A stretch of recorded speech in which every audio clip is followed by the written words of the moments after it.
Hello बच्चों, मैं Rahul sir iron classes के यूट्यूब प्लेटफॉर्म पे आप सब बच्चों का स्वागत करता हूं। बच्चों, आज हम क्लास 10th का एक मोस्ट इंपॉर्टेंट चैप्टर जिसका नाम है रिप्रोडक्शन, उस चैप्टर के बारे में बेटा बात करेंगे। इसके कुछ मोस्ट इंपॉर्टेंट टॉपिक जो हमारे बोर्ड में डायरेक्ट 3 मार्क्स 4 मार्क्स में पूछे जाते हैं और बच्चों को उसमें बहुत ज्यादा दिक्कत भी आती है। ठीक है, हेडिंग देख के तो आप समझ ही गए होंगे कि चैप्टर का नाम है रिप्रोडक्शन। आज हम इसको चालू करेंगे बेटा। ठीक है, तो देखते हैं इस चैप्टर के बारे में। देखो बच्चों, सबसे पहले बात करें कि सर रिप्रोडक्शन होता क्या है। ठीक है, सबसे पहले हम डायरेक्ट पढ़ेंगे तो है नहीं, तो सबसे पहले दिमाग में एक चीज आती है, सर रिप्रोडक्शन मींस होता क्या है। तो बेटा देखो, reproduction is the process by which living organism produce new individual of the same species. बेटा रिप्रोडक्शन एक ऐसा प्रोसेस जिसमें हम हमारे जैसी फ्यूचर जनरेशन को बेटा क्या करते हैं, बनाते हैं। एग्जाम्पल, जैसे मान लो कोई भी स्पीशीज है, चाहे वो यूनिसेलुलर हो चाहे वो मल्टीसेलुलर हो। बात करें सर यूनिसेलुलर क्या होते हैं, बेटा यूनिसेलुलर वो स्पीशीज जिनके अंदर सिंगल सेल पाया जाता है और वो ओनली सिंगल सेल से मिलकर बनती है। जबकि मल्टीसेलुलर की बात करें, मल्टीसेलुलर वो स्पीशीज बेटा जो more than one type of cells मिलकर बनती है। अगर बात करें बेटा तो रिप्रोडक्शन एक ऐसी प्रोसेस जिसमें हम हमारे जैसी नई फ्यूचर जनरेशन को बेटा बनाते हैं। Reproduction is necessary for the survival and increase in the population of a species. दिमाग में एक चीज आती है, सर रिप्रोडक्शन क्यों जरूरी है हमारे लिए। बेटा reproduction is necessary for the survival and increase in the population of A species. इसका मतलब हमारे लिए रिप्रोडक्शन करना इसलिए जरूरी है क्योंकि बेटा अगर आज ही हमने रिप्रोडक्शन करना छोड़ दिया तो बेटा हमारी पूरी पॉपुलेशन बेटा वो इनबैलेंस हो जाएगी, और अगर पॉपुलेशन इनबैलेंस हो जाएगी तो एक टाइम ऐसा आएगा जिससे हम पूरी तरीके से हम लोग क्या हो जाएंगे बेटा, खत्म हो जाएंगे। इस अर्थ से हमारा बेटा बिल्कुल भी, हमारा 1% भी बेटा हम बिल्कुल भी नहीं बचेंगे। If organisms do not reproduce, their population decrease and species will become extinct. मैंने जैसा बताया बेटा कि अगर हमने ऑर्गेनिज्म ने अगर रिप्रोडक्शन करना बेटा बंद कर दिया तो पॉपुलेशन अनबैलेंस हो जाएगी और इस वजह से जो स्पीशीज है एक टाइम ऐसा आएगा कि वो क्या हो जाएगी बेटा, खत्म हो जाएगी। अब एक छोटा सा पार्ट आता है, significance of reproduction. Sir significance का मतलब क्या होता है। बेटा सिग्निफिकेंस का मतलब सर हमें रिप्रोडक्शन करने की जरूरत क्यों है, तो वो देखिए। First point, it allows continuity of species generation after generation.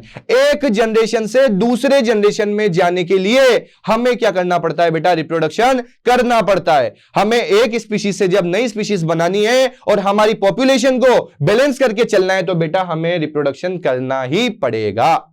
Second, it plays an important role in evolution by transmitting favorable variation from one generation to another generation. और बेटा टाइम टू टाइम रिप्रोडक्शन से हमारा कहीं ना कहीं बेटा क्या होगा, हमारी कहीं ना कहीं बेटा कुछ जो इवोल्यूशन होंगे हमारे अंदर। इवोल्यूशन मतलब हमारे कहीं ना कहीं, आप पहले के इंसानों को देखो, पहले के टाइम पे हमसे यूं बोला जाता था कि इंसानों के अंदर टेल पाई जाती है।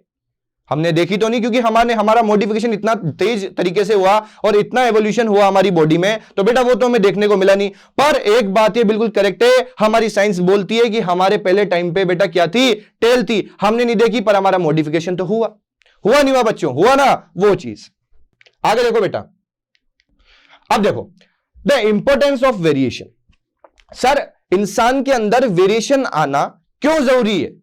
DNA copying during reproduction is important for maintaining the body design. बेटा डीएनए कॉपी होता है, यह बात तो हम सब जानते हैं कि अगर रिप्रोडक्शन हम कर रहे हैं तो सीधी सी बात है हमारी जैसी हमारे अंदर क्या पाया जाए, बहुत इंपॉर्टेंट पार्ट, हमारे अंदर बेटा एक डीएनए पाया जाता है और वही डीएनए आगे जाके हमारी फ्यूचर जनरेशन में क्या होगा बेटा, पास होगा। तो वही बात कि DNA copying during reproduction is important for maintaining the body design of different organism to survive in the existing environment. अरे अगर हमें इस एनवायरनमेंट में सर्वाइव करना है तो बेटा हमें हमारे अंदर कहीं ना कहीं क्या है बेटा, कहीं ना कहीं हमें याद रखना कुछ ना कुछ किसी भी टाइप का बेटा इवोल्यूशन तो लाना ही पड़ेगा। जैसे कि but the environment is constantly changing due to changes in temperature, climate, water level, ETC etcetera. But बेटा हम एक बात जानते हैं कि टाइम टू टाइम हमारा बेटा कहीं ना कहीं जो चेंजेस आ रहे हैं वो मेनी टाइप ऑफ चेंजेस आ रहे हैं। अब वो चेंजेस चाहे टेम्परेचर में हो, चाहे कहीं ना कहीं वाटर लेवल में हो, चाहे क्लाइमेट में हो, वेरियस टाइप के चेंजेस आ रहे हैं। इस वजह से हमें कहीं ना कहीं हमारे अंदर कुछ टाइप के चेंजेस तो लाने ही पड़ेंगे। अब बात करें सर क्यों, अगर बात करें, एग्जांपल मैं आपको दूं, एक हमारे पास स्पीशीज होती थी पहले, आपने सुना होगा, जिसका नाम था डोडो। अब बेटा वो डोडो आज आप लोग सुनते हैं कि वो एक्सटिंक्ट हो चुकी है, खत्म हो चुकी है। क्यों खत्म हुई? क्योंकि उसने अपने आप को एनवायरमेंट जो चेंज हो रहा है, क्लाइमेट जो चेंज हो रहा है, उस अकॉर्डिंग चेंज नहीं किया। इस वजह से हमें आज देखने को मिल रहा है कि वो हमारे बीच में नहीं है। डायनासोर्स आप देख लो, जिस स्पीशीज ने अपने हिसाब से अपने आप को चेंज करा है वो सरवाइव कर गई, और जिसने अपने आप को टाइम के अकॉर्डिंग चेंज नहीं करा वो बेटा बिल्कुल आज खत्म हो चुकी है। If organism cannot adjust themselves to the changes in the environment, then their species will become extinct. अगर आज मैंने जैसा आपको बताया कि अगर हम लोग हमारे कहीं ना कहीं हमारे अंदर चेंजेस नहीं लाएंगे तो बेटा हम लोग भी एक टाइम बाद क्या हो जाएंगे? खत्म हो जाएंगे। If there are variation in some individuals of a species, they may be able to survive the changes in the environment. और बेटा इस वजह से ही हमारी बॉडी में वेरिएशन आना बहुत बहुत जरूरी है। So variation in a species is necessary for the survival of different species and for the evolution of new species. इस वजह से हमारी बॉडी में इवोल्यूशन बहुत जरूरी है। जो स्पीशीज अपना कहीं ना कहीं बेटा याद रखना इवोल्यूशन नहीं करेगी, एक टाइम अभी तो वो सर्वाइव कर जाएगी, पर आने वाला टाइम उसके लिए इतना बेकार होगा, इतना बुरा होगा कि वो क्या हो जाएगी बेटा? खत्म हो जाएगी। अब बात करते हैं बेटा, एक छोटा सा टॉपिक है, यही टॉपिक है जहां से बेटा हमारे 3 मार्क्स का हमेशा क्वेश्चन आता है बोर्ड्स के अंदर। और बेटा इसमें बहुत सारे बच्चों को बहुत ज्यादा दिक्कत आती है, बहुत ज्यादा प्रॉब्लम्स इसी कहीं ना कहीं टॉपिक्स में आती है। और मैं आपको आज ऐसे चीज बताऊंगा जिससे आपको ये क्लास में ही याद हो जाएगा। देखो बच्चों, ए sexual reproduction involving male reproductive organ and female reproductive organ. अब बात करें sir, male reproductive and female reproductive organ मतलब बेटा अगर मेल और फीमेल रिप्रोडक्टिव ऑर्गन की बात करें तो बेटा याद रखना एक छोटी सी चीज कि हमारे शरीर के अंदर ह्यूमन बींग्स की बात है। टॉपिक का नाम देखो, sexual reproduction in human being. Human beings की बात चल रही है। और बेटा ह्यूमन बींग्स की बात करें तो ह्यूमन बींग्स में आप जानते हो हमारे पास 2 कैरेक्टर्स मेनली देखने को मिलते हैं, एक मेल और एक फीमेल। बेटा हम सब जानते हैं अगर हमें सेक्सुअल रिप्रोडक्शन करना है तो बेटा हमें मेल की भी बेटा कहीं ना कहीं इंपॉर्टेंस चाहिए और फीमेल की भी चाहिए। अब बात करें sexual reproduction involving male reproductive organ and female reproductive organ, इसलिए बेटा हमें मेल रिप्रोडक्टिव ऑर्गन भी चाहिए और फीमेल रिप्रोडक्टिव ऑर्गन भी चाहिए। अब दिमाग में एक चीज आती है, सर ये ऑर्गन क्या होता है? बेटा ऑर्गन वो जो हमें हमारे जन्म से हमारे पेरेंट्स से बेटा गॉड गिफ्टेड मिले हैं। जैसे बात करें बेटा मेल के अंदर एक स्ट्रक्चर पाई जाती है जिसको बोलते हैं बेटा टेस्टिस। बेटा टेस्टिस क्या होती है अभी हम आगे पढ़ेंगे, सब बिल्कुल अच्छे से क्लियर होगा। पर 2 मिनट, जैसे हमने बिल्कुल जन्मजात से हम बात करें, हमारे पास बेटा कुछ चीजें भगवान ने गॉड गिफ्टेड दी हुई है, उनमें एक चीज है बेटा टेस्टिस, और उसके अलावा बात करें मेल की पेनिस। और अगर फीमेल का पूछे तो बेटा फीमेल के अंदर भी 2 स्ट्रक्चर पाई जाती है, एक तो बेटा वेजाइना और बेटा दूसरी ओवेरी। अब बात करें सर आगे क्या, देखो the reproductive organs of human being, testis in male and ovary in female. जैसा मैंने आपको बताया मेल के अंदर तो बेटा टेस्टिस पाई जाएगी और फीमेल के अंदर क्या पाई जाएगी बेटा? कहीं ना कहीं ओवेरी पाई जाएगी। Become functional only after attaining sexual maturity. अब दिमाग में एक चीज आएगी, सर ये सेक्सुअल मैच्योरिटी होता क्या है? बेटा सेक्सुअल मैच्योरिटी में बता दूं आपको, सेक्सुअल मैच्योरिटी का मतलब एक तरीके से बेटा सेक्सुअल मैच्योरिटी जो यहां दे रखी है इसका मतलब बेटा एक ऐसी उम्र हमारे पास आएगी बेटा जिसमें हम क्या, देखो अटेनिंग सेक्सुअल मैच्योरिटी, बेटा एक ऐसी उम्र जिसमें हमारी बॉडी के अंदर वेरियस टाइप के चेंजेस आना स्टार्ट हो जाते हैं। अब बात करें सर चेंजेस किस टाइप के, देखो जब हम जन्मते हैं तब तो बेटा हमारी बॉडी में ओनली हमारे ऑर्गन्स आते हैं, चाहे वो मेल हो चाहे वो फीमेल हो। पर बेटा कुछ टाइम बाद जैसे ही एक ऐसी उम्र जब उनकी सेक्सुअल मैच्योरिटी मतलब क्या होता है? सेक्सुअल मैच्योरिटी मतलब बेटा एक ऐसी उम्र जिसमें लड़का और लड़की में वेरियस टाइप के चेंजेस आएंगे। In male sexual maturities attain at the age of 13 to 14 years. अगर मेल की बात करें तो बेटा मेल में सेक्सुअल मैच्योरिटी जो आती है वो बेटा 13 से 14 साल में आ जाती है। कितने साल में बेटा? 13 से 14 ईयर्स में। जबकि फीमेल्स की बात करें, फीमेल के अंदर बेटा सेक्सुअल मैच्योरिटी आती है 10 से 12 साल में। बात करें सर मेल के अंदर कैसे कैसे कहीं ना कहीं कैसे कैसे चेंजेस आएंगे। अब मैं आपको बताऊं अगर मेल की बात करें बेटा, देखो ध्यान से, various changes take place in the human body at the time of sexual maturity. जैसा मैंने आपको बताया कि एक सर्टेन एज के बाद एक एज आती है जिसको हम बोलते हैं puberty. Sir what is puberty? Puberty मतलब बेटा एक ऐसी उम्र जिसमें चाहे मेल हो फीमेल हो, उनमें वेरियस टाइप के चेंजेस आएंगे ही आएंगे। अब देखो कैसे, पहले अगर बात करें कॉमन चेंजेस जो हम दोनों में देखेंगे, चाहे वो मेल हो चाहे वो फीमेल हो, फिर पर्टिकुलर इनको सिंगल सिंगल भी पढ़ेंगे, मेल का भी अलग और फीमेल का भी अलग। अगर अभी तो हम ओनली दोनों का कंबाइंड देखेंगे। सबसे पहली बात करें thick hair growth in armpits and genital area. Sir what is this? बेटा सबसे पहले एक छोटी सी दिमाग में बात रख लेना कि sir thick hair growth in armpits and genital area मतलब बेटा इसका मतलब ये कि कहीं ना कहीं मेल और फीमेल में बेटा आर्मपिट्स, जो मेल और फीमेल के आर्म्स होते हैं उस जगह पे बेटा हेयर्स आना स्टार्ट हो जाते हैं। और बात करें जेनाइटल एरिया, अरे जेनाइटल एरिया वो एरिया जिसमें कहीं ना कहीं बेटा याद रखना जो हमारे जहां पे रिप्रोडक्टिव ऑर्गन्स प्रेजेंट है ना, वहां पे बेटा क्या है, पतले पतले हेयर्स आना स्टार्ट हो जाते हैं, ऑल्सो कॉल्ड प्यूबिक रीजन। और बेटा उसी रिप्रोडक्शन वाले पार्ट्स को, रिप्रोडक्टिव ऑर्गन्स को हम जहां पे वो प्रेजेंट होते हैं उनको बेटा हम एक रीजन और बोलते हैं जिसको बोलते हैं pubic region. Second part thinner hair on legs arms and faces. दूसरे कहीं ना कहीं एक तो हमने सन में आ गया कि एक तो हमारे आर्मपिट्स पे और जेनाइटल एरिया पे हेयर आना स्टार्ट हो जाते हैं। दूसरा बेटा ये कहीं ना कहीं हमारे फेस पे, चेहरे पे भी बेटा अगर लड़कों की बात करें